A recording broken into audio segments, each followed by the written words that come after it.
Hello guys, आपका मेरे YouTube channel पर स्वागत है। तो आज का हमारा टॉपिक है ब्रिटिश शासन का भारतीय अर्थव्यवस्था पर प्रभाव, यानी कि जो ब्रिटिश शासन था उसका भारत की अर्थव्यवस्था पर क्या प्रभाव पड़ा था। ठीक है गाइस, तो चलिए हम स्टार्ट करते हैं। हमारा इसमें पहला क्वेश्चन है भारत में उपनिवेशी शासनकाल में होम चार्जेज भारत से संपत्ति दोहन का महत्वपूर्ण अंग था। कौन सा? Home charges.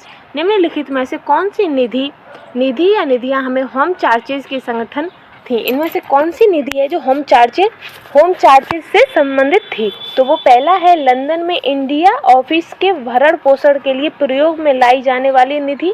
दूसरा है भारत में कार्यरत अंग्रेज कर्मचारियों के वेतन तथा पेंशन देने हेतु प्रयोग में लाने वाली निधि। या तीसरी है भारत के बाहर हुए युद्धों को लड़ने में अंग्रेजों द्वारा प्रयोग में लाई जाने वाली निधि।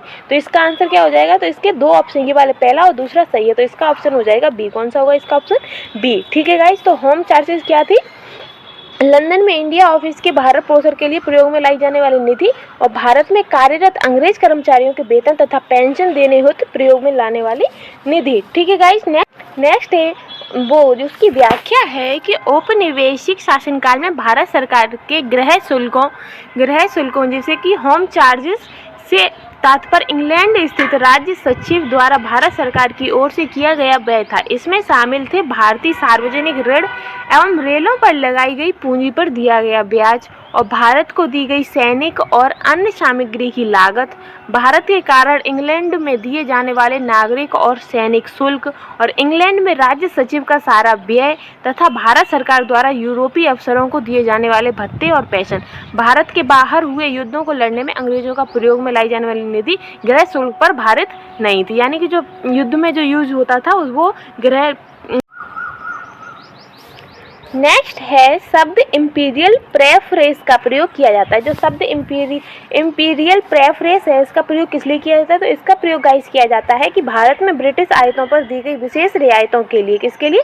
भारत में ब्रिटिश आयतों पर दी गई विशेष रियायतों के लिए। ठीक है गाइस, ब्रिटिश शासन के दौरान भारत में उद्योगों का कोई स्वतंत्र विकास नहीं हुआ। इसका कारण था, यानी कि जब ब्रिटिश का शासन चल रहा था तो उस दौरान भारत में उद्योगों का कोई स्वतंत्र विकास नहीं हुआ था। तो इसका कारण क्या था? तो इसका कारण था कि धनिक वर्ग भू संपत्ति में निवेश करने को तरजीह जाना, यानी कि जो भू धनिक वर्ग था वो वह संपत्ति में निवेश करने को तरजीह दिया जाना था। ठीक है गाइस, नेक्स्ट है स्तंभरारी बंदोबस्त किसने लागू किया था? जो स्तंभरारी बंदोबस्त था तो वो किसने लागू किया था? तो वो लागू किया था लॉर्ड कॉर्नवालिस ने। किसने लागू किया था?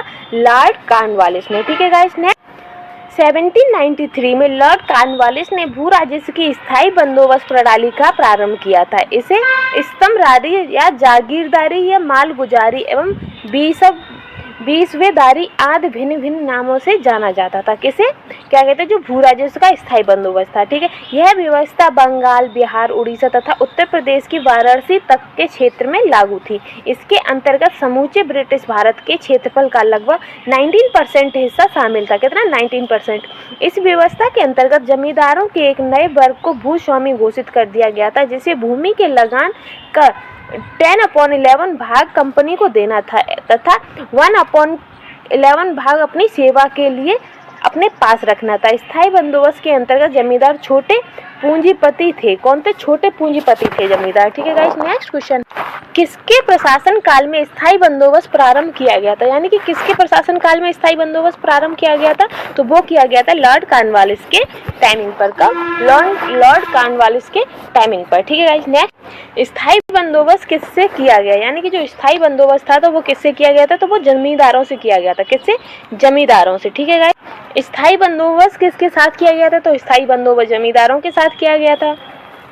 किस गवर्नर जनरल ने भारत में स्थायी भू राजस्व व्यवस्था स्थापित की थी? तो वह कौन गवर्नर जनरल था जिसने भू राजस्व में स्थायी भू राजस्व व्यवस्था स्थापित की थी? तो वो की थी कॉर्नवालिस ने। किसने? लॉर्ड कॉर्नवालिस ने। ठीक है, नेक्स्ट है लॉर्ड कॉर्नवालिस का स्थायी बंदोबस्त लागू किया गया था। तो जो लॉर्ड कॉर्नवालिस थे उन्होंने स्थायी बंदोबस्त कब लागू किया था? तो उन्होंने स्थायी बंदोबस्त लागू किया था 1793 में। कब? 1793 में। 1793 में लॉर्ड कॉर्नवालिस की भू व्यवस्था प्रणाली लागू होने के बाद कानूनी विवादों की प्रवृत्ति में बढ़ोतरी देखी गई। निम्नलिखित प्रावधानों में से किस एक को सामान्यतः इसके कारक के रूप में जोड़कर देखा गया? तो किस एक के में देखा गया?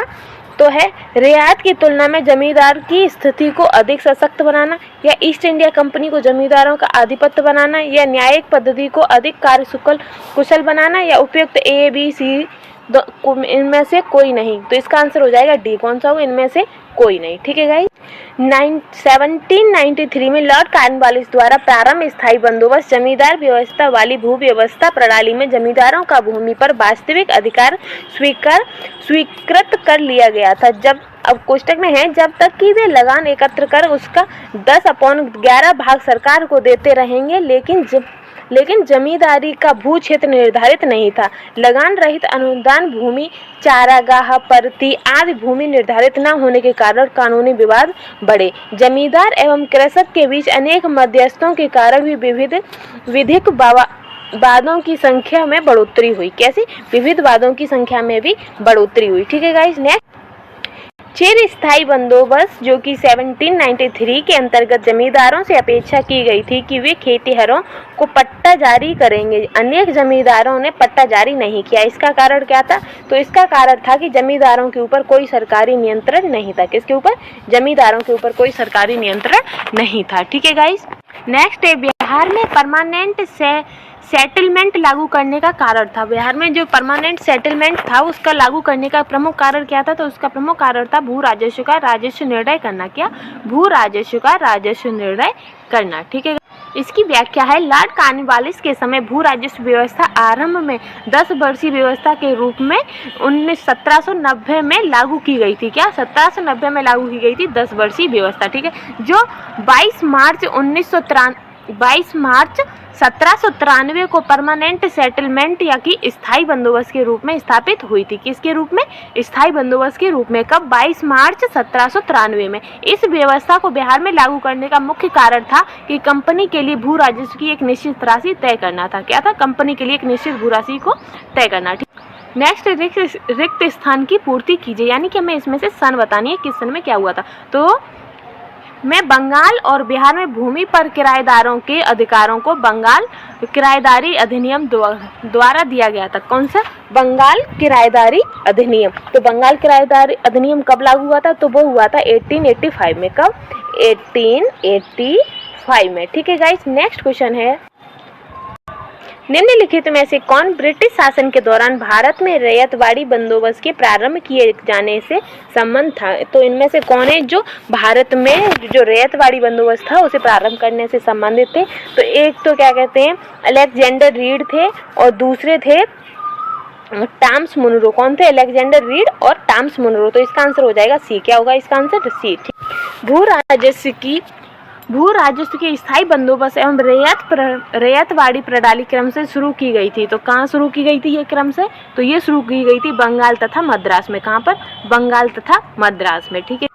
सर टॉमस मुनरो भू राजस्व बंदोबस्त से संबंध है, यानी कि जो सर टॉमस मुनरो हैं उनका भू राजस्व बंदोबस्त से संबंध है। तो किस बंदोबस्त से? तो वो है रैयतवाड़ी बंदोबस्त से। किसे? रैयतवाड़ी बंदोबस्त। नेक्स्ट है, ब्रिटिश व्यवस्था में रैयतवाड़ी भू राजस्व संग्रह प्रचलित था। जो ब्रिटिश व्यवस्था थी उसमें जो रैयतवाड़ी भू राजस्व संग्रह प्रचलित था, तो कहाँ कहाँ प्रचलित था? तो ये क्या कहते हैं, तो ये था पश्चिमी भारत में और दक्षिणी भारत में। किसमें? पश्चिमी और दक्षिणी भारत। तो इसका आंसर हो जाएगा सी एंड डी। क्या होगा इसका आंसर? C and D. ठीक। मद्रास के रैयतवाड़ी बंदोबस्त से कौन संबंधित रहा था? तो जो मद्रास में रैयतवाड़ी बंदोबस्त था उससे कौन संबंधित रहा था? तो उससे संबंधित रहा था मुनरो। कौन? मुनरो। रैयतवाड़ी प्रथा प्रारंभ की थी। तो जो रैयतवाड़ी प्रथा है वो किसने प्रारंभ की थी? तो वो प्रारंभ की थी टॉमस मुनरो ने। किसने? टॉमस मुनरो ने। ठीक है। अंग्रेजों ने रैयतवाड़ी बंदोबस्त कहाँ लागू किया था? तो अंग्रेजों ने रैयतवाड़ी बंदोबस्त कहाँ लागू किया था? तो वो उन्होंने लागू किया था मद्रास और बम्बई प्रेसिडेंसी में। कहाँ पर? मद्रास और बम्बई प्रेसिडेंसी में। ठीक है। नेक्स्ट है, अंग्रेजों ने रैयतवाड़ी व्यवस्था सर्वप्रथम आरंभ की थी। जो अंग्रेजों ने रैयतवाड़ी व्यवस्था थी वो सबसे पहले कहाँ आरंभ की थी? तो मद्रास प्रेसिडेंसी में। और किसने की थी? तो मुनरो ने। किसने? मुनरो ने, ठीक है गाइज, और कहाँ पर, मद्रास प्रेसिडेंसी में, ठीक। नेक्स्ट है रैयतवाड़ी बंदोबस्त के संदर्भ में निम्नलिखित कथनों पर विचार कीजिए। तो पहला कथन है किसानों द्वारा लगान सीधे सरकार को दिया जाता था, सही है। सरकार रैयत को पट्टे देती थी, ये भी सही है। कर लगाने के पूर्व भूमि का सर्वेक्षण और मूल्य निर्धारण किया जाता था, तो ये भी सही है। तो इसका आंसर हो जाएगा 1, 2, 3, तीनों ही सही है, ठीक।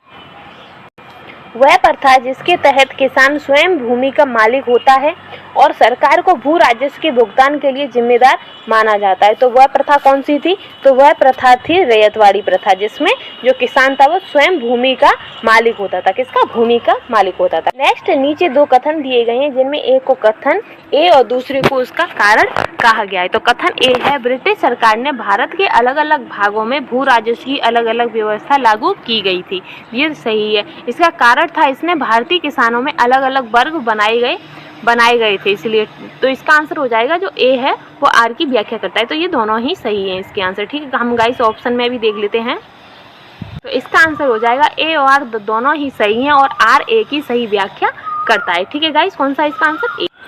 पंजाब भूमि हस्तांतरण अधिनियम कब पारित किया गया? तो जो पंजाब भूमि हस्तांतरण अधिनियम था वो कब लागू किया गया था? तो ये 1900 में लागू किया गया था। कब? 1900 में।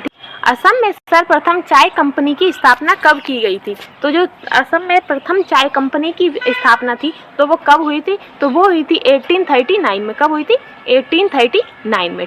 सूची 1 तथा सूची 2 को सुमेलित कीजिए तथा सूचियों के नीचे दिए गए कूट से सही उत्तर की जांच कीजिए। तो जजमानी कहाँ से संबंधित था? तो जजमानी संबंधित था उत्तर भारत से, तो ये सही है। बाराब्लूट, तो बाराब्लूट संबंध था महाराष्ट्र, कहाँ से? महाराष्ट्र से। और मिरासी, तो मिरासी संबंधित था तमिलनाडु से। और अडाडे, तो ये कर्नाटक से। तो इसका आंसर हो जाएगा डी। इसका आंसर क्या होगा गाइस? डी, ठीक है। नेक्स्ट, ब्रिटिश भारत में सैन्य बल पर केंद्रीय राजस्व का कुल कितना प्रतिशत व्यय होता है? जो ब्रिटिश भारत में सैन्य बल पर केंद्रीय राजस्व का कुल कितना प्रतिशत व्यय होता है? तो वो व्यय होता है 40%। कितना? 40%। दादा भाई नौरोजी द्वारा प्रतिपादित अपवाह सिद्धांत की सही परिभाषा नीचे किस कथन में आती है? किसकी? अपवाह सिद्धांत की। तो पहला है, देश के संसाधनों का प्रयोग ब्रिटेन के हित में किया जा रहा था, गलत। भारत के राष्ट्रीय संपदा का एक भाग अथवा कुल वार्षिक उत्पाद ब्रिटेन को निर्यात कर दिया जाता था, जिसके लिए भारत को कोई वास्तविक प्रतिफल नहीं मिलता था। तो इसका आंसर होगा ए। क्या होगा? इसका आंसर क्या होगा? बी, ठीक है गाइस। नेक्स्ट है, निम्न में से किसने निकास के सिद्धांत का प्रतिपादन किया था? किसके सिद्धांत का? निकास के सिद्धांत का। तो वो किया था दादा भाई नौरोजी ने। किसने? दादा भाई नौरोजी ने निकास के सिद्धांत का प्रतिपादन किया। अंग्रेजों के शासनकाल में भारत के आर्थिक दोहन के सिद्धांत को किसने प्रतिपादित किया था? यानी कि जो अंग्रेजों का शासनकाल था उसमें भारत के आर्थिक दोहन के सिद्धांत का प्रतिपादन किसने किया था? तो वो किया था दादा भाई नौरोजी ने। किसने किया था? दादा भाई नौरोजी ने। नेक्स्ट है, निम्नलिखित कथनों पर विचार कीजिए तथा उनके नीचे दिए गए कूट से सही उत्तर का चयन कीजिए। तो पहला है, अभिकथन ब्रिटिश काल में सामान्यतः भारत का व्यापार संतुलन अनुकूल था, ठीक है। उसका कारण था धन की निकासी का स्वरूप अप्रतिफलित निर्यात था। तो ये दोनों ही सही हैं। क्या? ये दोनों ही सही हैं और इसका आंसर क्या है? ए। इसका आंसर क्या है? ए। नेक्स्ट, निम्नलिखित में से कौन भारत में उपनिवेशवाद के आर्थिक आलोचक थे? इनमें से कौन है जो भारत में उपनिवेशवाद के आर्थिक आलोचक थे? तो दादा भाई नौरोजी या सुब्रमण्यम अय्यर या आर.सी. दत्त। तो ये तीनों ही थे। क्या थे? ये तीनों ही थे, ठीक है। नेक्स्ट, निम्नलिखित में से कौन दादा भाई नौरोजी के उत्सारण सिद्धांत में विश्वास नहीं करता था? किसमें? उत्सारण सिद्धांत में इनमें से कौन है जो विश्वास नहीं करते थे? तो वो थे सर सैयद अहमद खान। कौन थे? सर सैयद अहमद खान थे। वो नौरोजी के उत्सारण सिद्धांत में विश्वास नहीं करते थे। Poverty and un British rule in India नामक पुस्तक किस वर्ष प्रकाशित हुई थी? कौन सी? Poverty and un British rule in India. तो वो हुई थी 1901 में। कब? 1901 में। Poverty and the un British rule in India नामक पुस्तक किसने लिखी थी? तो वो लिखी थी दादा भाई नौरोजी ने। किसने लिखी थी? दादा भाई नौरोजी ने। और ये कब प्रकाशित हुई थी? तो ये प्रकाशित हुई थी 1901 में। ब्रिटिश हाउस ऑफ कॉमन्स में चुने जाने वाले दादा भाई नौरोजी प्रथम भारतीय थे जिन्होंने इस दल के टिकट पर चुनाव लड़ा था। किस दल के दर पर? तो उदारवादी दल पर। किस पर? उदारवादी दल पर उन्होंने क्या कहते हैं, चुनाव लड़ा था, ठीक है गाइस। नेक्स्ट है ब्रिटिश शासन के समय अर्थव्यवस्था को खोखला करने के सिद्धांत के बारे में पुस्तक किसने लिखी थी? तो ब्रिटिश शासन के समय अर्थव्यवस्था को खोखला करने की पुस्तक जो पुस्तक थी वो किसने लिखी थी? तो वो लिखी थी दादा भाई नौरोजी ने। किसने? दादा भाई नौरोजी ने। अनुद्योगीकरण के संदर्भ में निम्नलिखित में से कौन से कथन सही है? इनमें से कौन सा कथन है जो अनुउद्योगीकरण में सही है? तो वो पहला है कि यह प्रक्रिया 1813 में प्रारंभ हुई, तो ये सही है। ईस्ट इंडिया कंपनी के व्यापारिक एकाधिकारों की समाप्ति ने इस प्रक्रिया को तेज किया था, तो ये भी सही है। तो इसका आंसर हो जाएगा सी। ये दोनों ही सही है। ठीक है गाइस, निम्नलिखित कथनों पर विचार कीजिए। दादा भाई नौरोजी की भारतीय राष्ट्रीय आंदोलन को सर्वाधिक प्रभावी देन थी, तो किसकी देन थी? ये प्रभावी कैसे थी? उन्होंने इस बात को अभिव्यक्त किया कि ब्रिटेन भारत का आर्थिक शोषण कर रहा है, तो ये बात सही है। उन्होंने प्राचीन भारतीय ग्रंथों की व्याख्या की और भारतीयों में आत्मविश्वास जगाया, तो ये गलत है। आगे देखते हैं। उन्होंने सभी सामाजिक बुराइयों के निराकरण की आवश्यकता पर सर्वोपरि जोर दिया, तो ये भी गलत है। तो इसका आंसर हो जाएगा केवल एक। कौन सा? केवल एक। ठीक है गाइस, नेक्स्ट है किसने यह विचार किया था कि भारत में ब्रिटिश आर्थिक नीति घिनौनी है? तो ये विचार किसने किया था कि भारत में ब्रिटिश आर्थिक नीति घिनौनी है? तो ये विचार किया था कार्ल मार्क्स ने। किसने किया था? कार्ल मार्क्स ने। ठीक है गाइस, नेक्स्ट क्वेश्चन है। दक्षिण भारत में सिंचाई व्यवस्था का अग्रदूत किसे माना जाता है? तो दक्षिण भारत में सिंचाई व्यवस्था का अग्रदूत किसे माना जाता है? तो वो माना जाता है सर आर्थर कॉटन को। किसको? सर आर्थर कॉटन को दक्षिण भारत में सिंचाई व्यवस्था का अग्रदूत माना जाता है। ठीक है गाइस, ये वाला टॉपिक हमारा यहीं समाप्त होता है। हमारी नेक्स्ट वीडियो में हमारा टॉपिक होगा 1857 की क्रांति। क्या टॉपिक होगा हमारा? आधुनिक भारत में 1857 की क्रांति। ठीक है, तब तक के लिए गुड बाय।